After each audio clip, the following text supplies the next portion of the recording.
of commodified emotional labor. To me, emotional labor is and has become a commodity in various senses as specified by the social reproduction literature. I think the question of commodified emotional labor is fundamentally altering our social existence and our communal relationships. The first question for me is, how do we even come to value emotional labor? What is the cost of a mother's hug? Of course, my answer to this question, and I think many of you would agree with me, that it is priceless. Many have a different view, and I don't think it would be difficult to find an article that would give an absolute valuation and even adjusting for inflation. Working as a teacher or in any service industry job that I have worked in, I have realized that emotional labor is mostly what I am doing, even though I am actually not being paid for that. You inevitably end up doing care work. Why? Because you are there and you care. I'm going to get deeper into this in another video. The main point I want to make here is that the market does not value emotional labor, and you cannot force it to and then be resentful because the market doesn't bend to your will and then start calling everybody toxic. Emotional labor is valuable specifically because it cannot be subsumed to market principles. Emotional labor is valuable because of the labor theory of value, not because of any market mechanism. The funny part is that conservatives really understand this point rather easily. This association between corporations, and feminism, of course, has had an effect on feminism. Yeah, I mean, do keep in mind, the first wave feminism that was interested in getting women property rights, legal equality, and the right to vote, suffragettes and all that. Well, you see, those women wanted legal equality for women, but not just for working women. Those feminists were not interested only in working women, they were interested in all women, especially mothers.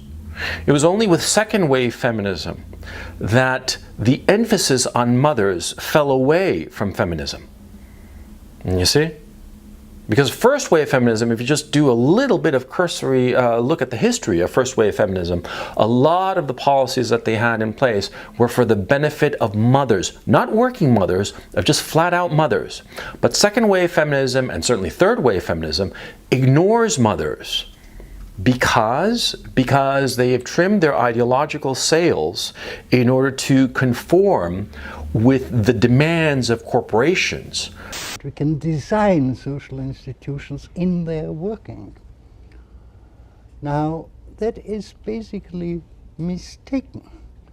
Social institutions have never been designed and do much more than we know. They have grown up by a process of selection of the successful without people frequently know why it was successful. That applies to the market.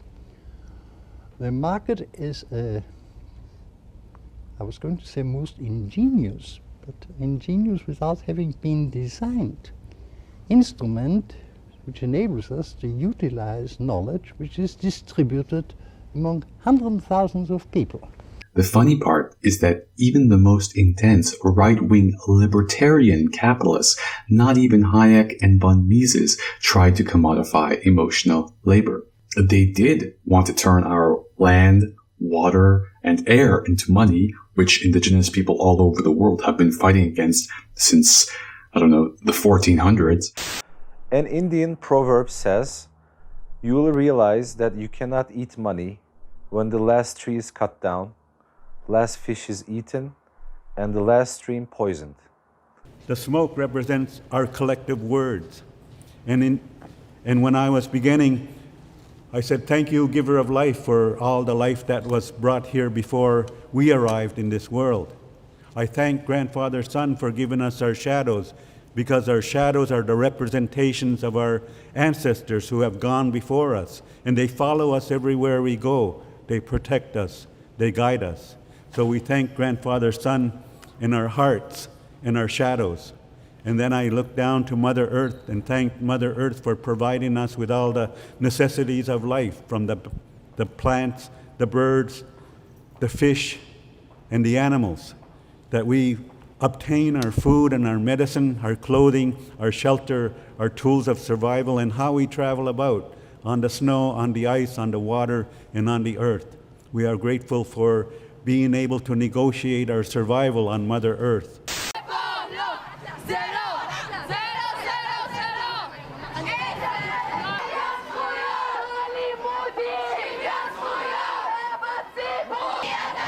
But how ironic is it that the most neoliberal, colonizing, Karenizing feminists who had the Victorian high horse morality and righteousness to carry out this intersectional imperialism by commodifying our emotional life and thereby opening the door to various other commodifications as well. I mean, this process is happening at the same time as gigification, Netflixation, but it doesn't have the moral weight that the feminists are bringing into it. The moral weight of the feminists commodifying our lives is much more powerful than the rational arguments of Hayek and von Mises or any other type of argument. So from this worldview, the left gets a couple things wrong. The first thing that the left gets wrong is usually they fail to realize that, for example, liberalism and anarchism have shared roots. And so I'm going to make another video about that. This is complicated and not the point of my video. The second thing is the presumption that the right wing is equal to being capitalist. That being right wing is equal to being capitalist. There are capitalist right-wingers and non-capitalist right-wingers, just as there are capitalists and non-capitalist people on the left. Like his philosophical mentor Karl Marx, Gentile wanted to create a community that resembles the family, a community where we are all in this together. It's easy to see the attraction of this idea. There are non-economic ideologies that value things that are greater than profit. Things, whether that be something questionable, like religion, country, or killing the Jews. And that is what the Nazis were making clear, was that killing the Jews was more important than any economic or war effort. So you can watch my video about that. Or whether that is something noble, like love, family, or even spirituality, or other types of noble things. I'm sure you can think of thousands of things that you value much more than money, or at least we say we value much more than money, but we can say whatever we want. But as long as in our rituals, we are enacting the value of money that's greater, it doesn't matter what we say. Hello guys, in today's video, I'm going to be sharing with you how to do a fast cash ritual. I would go so far as to say that the conservative position is acknowledging that capitalism exists, but it should not be invading all spaces like the temple, the church, the republic, the public forum, or the home. Now, these are the places that need to be protected from, excuse my language, protected from prostitution. This is why Jesus destroys the marketplace. Jerusalem, the faithful city, she that was full of justice, has become a harlot. Stop it! Have you not heard? In response to this, Engels and the whole feminist Engels crowd come out and say, well, everything is prostitution anyways, and this kind of Machiavellian destruction of everything. So yes, everything is prostitution anyways. Only certain people with a certain heart have the ability to disagree with this. And I think that a lot of people on the left would agree with that, even though they are not allowed to publicly acknowledge it. We acknowledge that some people are forced into certain situations because of certain economic situations. But that doesn't mean that this should be our moral high ground, right? Now, the neoliberal cost-benefit analysis, because we've made this our moral high ground, the neoliberal cost-benefit analysis has swept into every aspect of our lives, and even love itself has become a commodity. So this recent CIA video has shown what many people, many men in fact, have been saying since the Gillette commercial, that intersectionality is not immune from neoliberal colonialism. In fact, intersectionality is integral to neoliberal colonialism and couldn't survive without it. Okay, because we live in a post-colonial world. We have no choice but to be intersectional. Intersectionality is not some sort of way to fight the power. Intersectionality is part of the fabric of what constitutes power, or how power is utilized. Okay, I'm not saying that intersectionality is not useful. In fact, sometimes it is very useful tool of analysis, acting as one of the many tools of analysis in our arsenal of understanding what's going on in our Huxleyan dystopia that we are living in today. For example, intersectionality is incredibly useful to analyze the subtle war between Black Lives Matter and Asian Lives Matter. Honestly, this is because there does exist a powerful white supremacy that exists in Asia and in Asian communities. On the other hand, Black people getting pissed at convenience store owners for making good money through good old-fashioned, good old Protestant work ethic are also need to be called out. So every side needs to be called out here. This straight up violent behavior I do not see happening on the Asian side as much, or I haven't heard of it as much. The conflicts are well known in both of those communities, but often not talked about openly. We at Facing Race wanted to dive into this historic tension and how it relates to the overt hate many Asian Americans are facing today. If you come from African country, you can't go in our building. But as Marshall McLuhan puts it, violence is the voice for the voiceless. It's a call for recognition. It's a plea for recognition. The violence that Black people commit against Asian people should be seen as a response to a much more subtle violence that exists when Asian people have within their communities a racism that, although it might not be overt, it's still there. Asian people cannot really have empathy for this subtle violence because, they might experience it in other ways, but not in the form of the lived experiences of Black lived experiences. So they have no way to have some sort of commensurability. Commensurability is already such a difficult, thing to do. Even with the difficulties of commensurability, the public sphere itself has been destroyed. So there is no communication between different tribes in the first place. So not only is incommensurability difficult, but even the idealistic liberal ground of conversation, that in itself is destroyed because nobody's even upholding the ideal. The only people who were ever upholding those ideals were these right-wing people that are always calling for free speech. It is funny because it's so pathetic, but it's also very dangerous. Which is ironic, right? We need to have that public sphere. That's what we need to be discussing in there. We can see the question of commodified emotional labor, the commodification of emotional labor, is at the heart of the destruction of solidarity and empathy on the left. But there are a lot of conservatives I know who are invited to speak. You know what they say? I have better things to do with my time. I feel like it's incredibly patronizing for you to paint these questions this way, especially as a white man. I don't expect you to be able to understand what people of color are actually saying with regards to cancel Colbert. He has a history of making jokes. It is the reason, why carceral feminists and abolitionist feminists, TERFs and trans activists and various identity matter movements sometimes come into conflict with one another. And we need a space to be able to talk about these conflicts that exist within the left, these aggravations that exist between different groups without stepping on anybody's, and sometimes we do need to step on people's shoes, but we need still to have that place where gods can clash. See, carceral feminism is an interesting point to make here because though it is clearly not intersectional, many intersectional kinds of arguments can come to finally support carceral feminism too. Just as many types of intersectional points can be made to support neoliberalism. For example, So I'm not going to give any specific examples of how intersectional points can be used to back carceral feminist ideas, and the reason I'm not going to do that is because I'm sure that you can think of them yourself.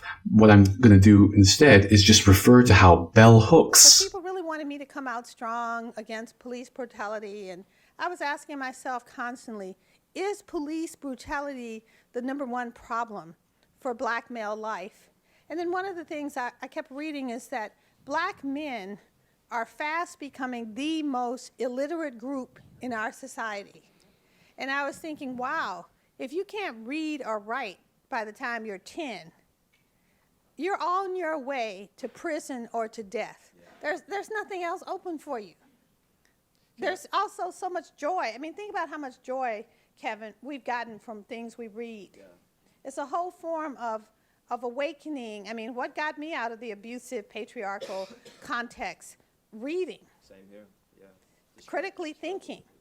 But if we deny black males that space, because remember again that Malcolm becomes a critical thinker in prison. That's right. Before that, he's just a jive dude, you know, running around, being sexually indiscriminate, using drugs, whatever, selling drugs. It's when he pauses and begins to critically examine himself and his life through the vehicle of Islam, but still, it's that moment that he becomes Malcolm X. Explains how the prison was where Malcolm X truly became Malcolm X. And so the reason I'm using bell hooks is here because she's the main ideologue of intersectionality. But you can see that even herself, she has these carceral feminist moments within her work. So by calling, for example, Malcolm X as them having the time to sit and think in prison as being the moment where Malcolm X was able to become the true Malcolm X, this person, bell hooks, is speaking on behalf of experiences that she cannot have access to. She has totally no access to what it's like to be in a male prison, okay? Or have, you know, she can even visit, but you have no idea what it's like to be a prisoner in male prison. You just cannot have that access. But in a kind of women are wonderful effect privilege, again, privilege on the female side is almost a sacrilege here. Women are wonderful effect privilege is allowed, bell hooks is allowed to speak on behalf of issues and what it's like to issues like what it's like to survive as a male prisoner. I can tell you, prison is not a rock bottom where you can just stop and think and, you know, improve yourself. It's a downward spiral, right? And many do not have the mental tools to swim against the current, like perhaps Malcolm did. Prison is much worse than what bell hooks can even begin to imagine. Yet because of bell hooks and her intersectionality and her perspectives on toxic masculinity, ironically, those perspectives have been internalized within the American Psychological Association. APA is elevating the public's understanding of, regard for, and use of psychology. As the world continues to transform, APA will continue to ensure that psychology and psychologists are front and center, making a real impact on a world that needs us now more than ever. And are helping, once again, to clinicalize and criminalize masculinity. But some is not enough. It's not how we treat each other, okay? And what it means to be a male. Self-sacrifice and community sacrifice and totally disregarding male emotional labor. And I'm going to make another video on male emotional labor, which has indeed ironically resulted in the justifications that the police state needed to put more colored males into prison. Now, not only does intersectionality, through its clinicalization and criminalization of masculinity through the American Psychological Association, put more males in prison, it goes even further than that and if you look at public media, or any type of interesting, I call it social media, public media, which I like that. Okay, so intersectionality even goes further than that because it paints the notable but ultimately much fewer instances of policed and incarcerated black females in such a light that it makes it into a woman's issue, right? That this issue of policing and incarceration, which is ultimately much more of a male issue, is actually being seen or painted as something that affects women more. Now, I am too lazy to do the research, but I'm sure that the police state as a whole treat colored men as a whole worse than colored women as a whole. Now, we can have that debate. That as long as we have the place to debate, which we don't even have that, which is a problem, right? That's the problem, right? So that's my perspective. I disagree that, I think that incarceration is a male issue, and to pick it up as a female issue is a complete disregard for male emotional labor in this field, right? Males need to start commodifying their emotional labor too, because this is the only thing that's happening right now. So, but I also see in the revolutionary potential here. So we can see that this is almost like a ultimate contradiction of capitalism, which a mother's hug has become, a price. There's a price for the mother's hug, right? I'm saying that because of Mother's Day. Okay. Now, we can have that debate. We can have our debates, but it is important that there is a public sphere, okay? And we can come and at least listen to one another and, rather than being overly concerned with platforming. Now, the crazy part about intersectionality is that nobody is allowed to critique it because it belongs to what is essentially black women, or a specific tradition that, if it is truly to be respected, would not be touched by outsiders. You cannot speak for Monica Lewinsky. What? You cannot speak for Monica Lewinsky. You cannot tell her what she was experiencing and what she wanted and what she didn't want.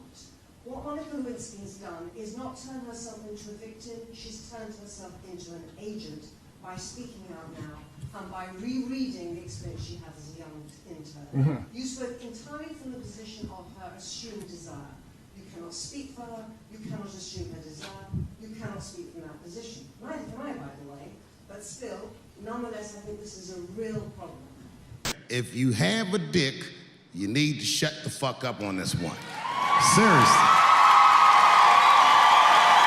Now, I understand that point of view, but it is ironic because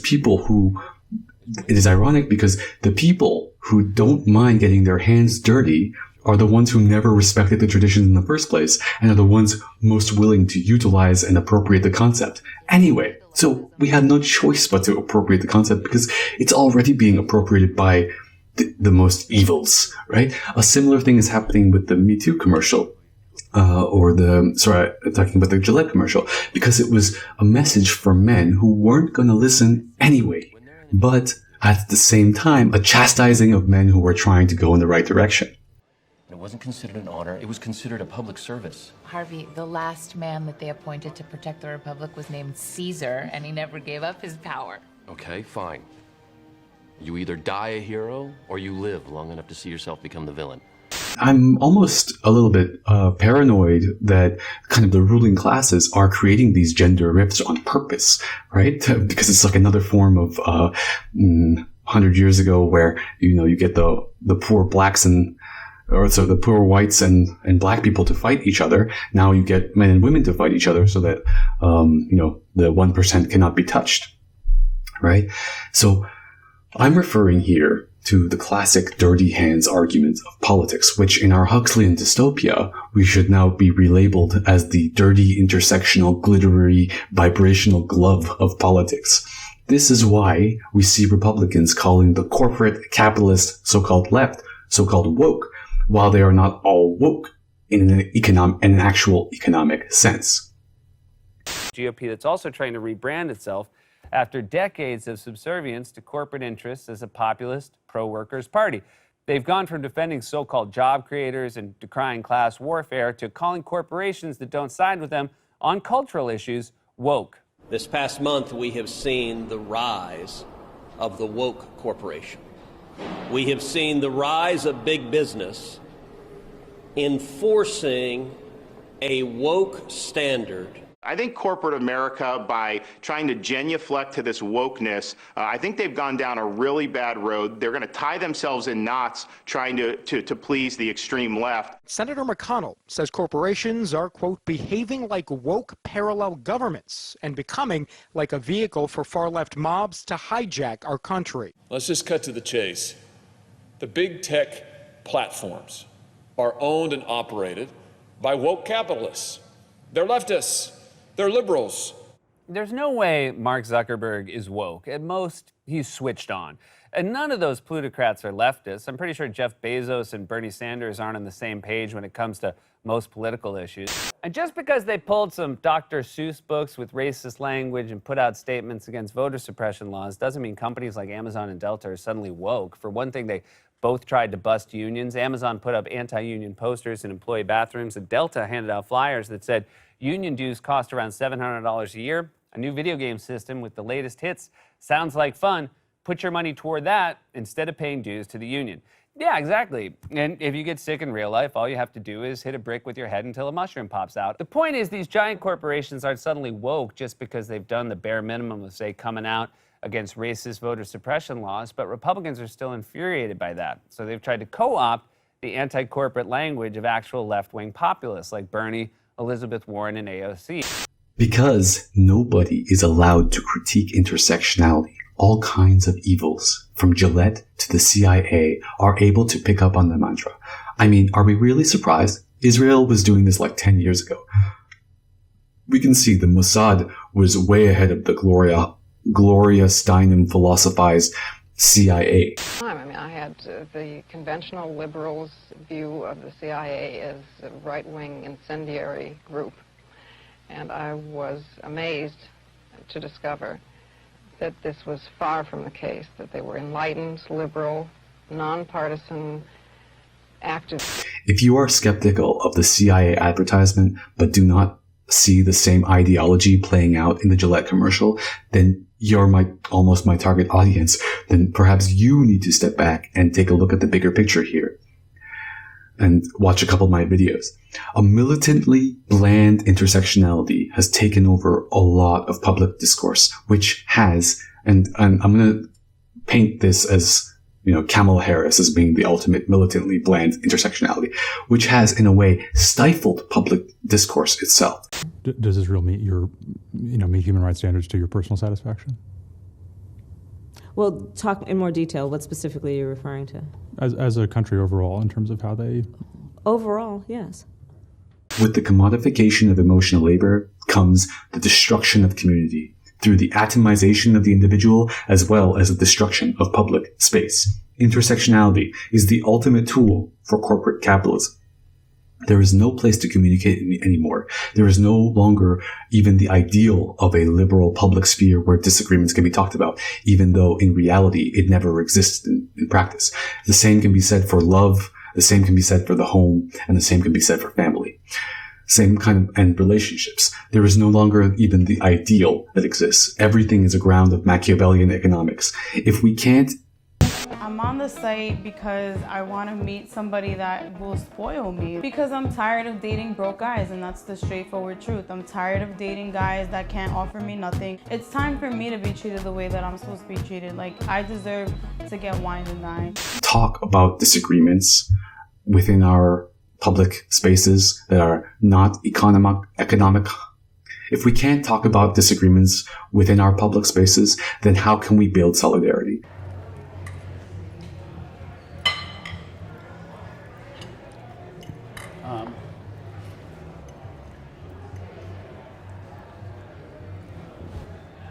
I like Adam Levine.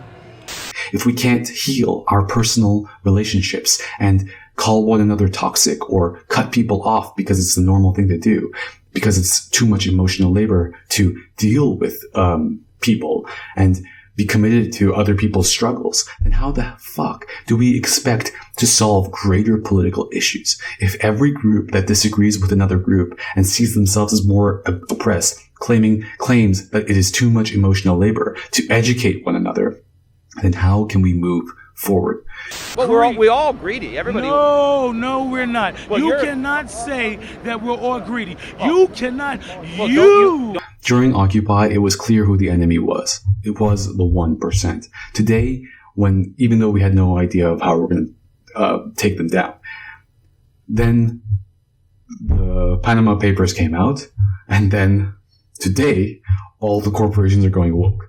It has become, and it's going woke because to divide us. So either you agree with the woke corporations because they're woke, or you disagree with the woke corporations because you disagree with their corporatism, with their exploitation of surplus labor. Right? You can't claim to be respecting emotional labor and, all this stuff about emotional management at work and all this stuff. You can't claim all that stuff if you're exploiting surplus labor in the very first place. This isn't just a razor. This is a razor that is challenging gender stereotypes and taking on the evils of toxic masculinity. This isn't just a shoe. It's Colin Kaepernick's shoe that he exclusively uses to kneel in. And this isn't just liquid disappointment. No, this is the drink that supermodel Kendall Jenner uses when she is out there protesting some generic issue. To step into a social movement and take a side. Because then, rather than interrupting, the brand can join the conversation. Even if that conversation is more like a screaming match, advertisers want attention by any means necessary. As a consumer, I personally find the idea of socio-political razors to be both invasive and a little too Black Mirror-ish. I don't like that it mixes a socially inert product, like a razor, with a social movement. It brings in a political conversation into yet another corner of our lives. 40 years ago, a book called The Greening of America caused a sensation. On the cover were these words: "There is a revolution coming. It will be like revolutions. It will not be like revolutions in the past. It will originate with the individual."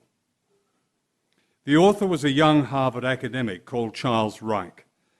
His message was that political action had failed and only culture and introspection could change the world.